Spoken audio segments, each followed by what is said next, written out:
ఒక చిన్న బార్బర్ షాప్లో పనిచేసేవాడు.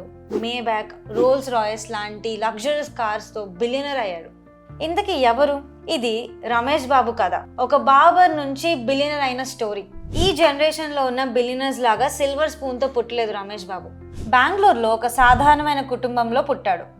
వాళ్ళ నాన్న బార్బర్, వాళ్ళకొక సెలూన్ ఉండేది. 1979లో రమేష్ బాబు జస్ట్ 7 years ఉన్నప్పుడే వాళ్ళ నాన్నగారు చనిపోయారు. అది వాళ్ళ కుటుంబానికి ఒక పెద్ద షాకింగ్ న్యూస్. వాళ్ళ అమ్మ ఇళ్లల్లో పనిచేస్తూ ఫ్యామిలీని పోషించేది.